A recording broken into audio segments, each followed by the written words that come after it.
I was an avid reader as a child. Something happened after puberty where I just sort of read less, but unintentionally a resolution has been worked towards this year that I didn't set last December. I've been reading more again.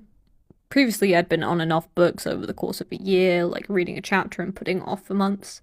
Sort of like the 2-week Minecraft phase everyone who plays Minecraft casually may have. But since seeing Cabaret in the West End in January, I've fallen back in love with reading. How did a musical get you to read a book, I hear you ask? Well, let me introduce you to Goodbye to Berlin by Christopher Isherwood. The book follows the author's time in Weimar Berlin into the rise of fascism and World War II. It is a collection of stories once published separately. One chapter, Sally Bowles, was the inspiration for the Kander and Ebb musical. Reading this book felt eerily familiar to a certain political climate we're currently in. I remember sending my mum a picture of one passage in the book. After all, whatever government is in power, they are doomed to live in this town. This is also the only book I think I've ever made notes in, which says a lot. I liked it so much I had to deface it. No, I liked it so much I needed my possible reread to come with footnotes. If you are a fan of Cabaret, I definitely recommend reading Goodbye to Berlin. The musical takes creative liberties with the narrative, but you get a lot of great historical context, and you'll understand why everyone on the internet says Sally Bowles shouldn't be a good singer. It's Sally Bowles? Irritable Sally Bowles syndrome. When my family went to Cornwall, I thought to bring a book to pass the time. Now, did I slump into my terrible habit of reading one chapter and forgetting about it for the week?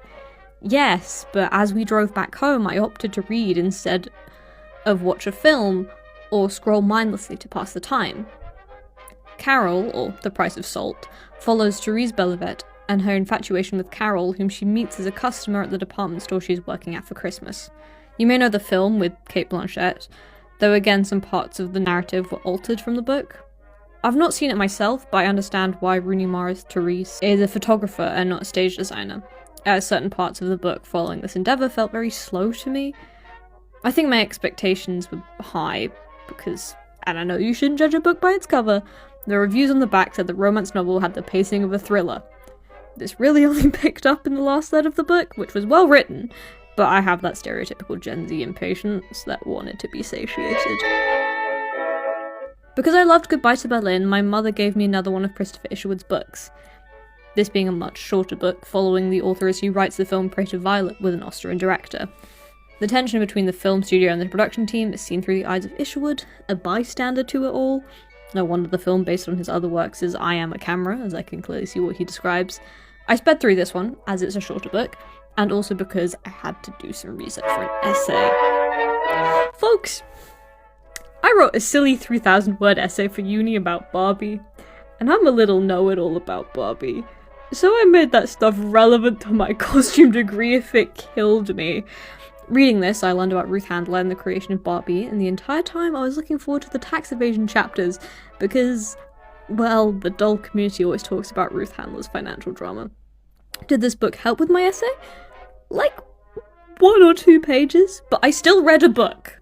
I do tend to enjoy biographies. At least when I was a teen, I read comedian autobiographies a bunch. Speaking of biographies... Queer literature! This Virginia Woolf novel was published in 1928, and it explores themes of gender and fluidity you wouldn't expect from a book of the time. I've not finished it yet, but I've discovered Virginia Woolf's love of words. I will admit my former gifted kid's stupidity has not been pronouncing things correctly, but it's fine, because I'm not reading aloud. Also, I watched the Tilda Swinton film at college in 2022, and I did not understand it at all. Reading this book now, I get it. Whoops. Well, those are the books I've read this year, so far. I doubt I'm going to read more. Not a lot, but you must understand my downtime isn't that ample at university. If you have any recommendations of books written in the first half of the 20th century I may enjoy, let me know. I remember a contemporary of my mum's asked what kind of books my generation enjoys. And I'm not like other girls. I'm Norange Bunny, former gifted kid. Goodbye.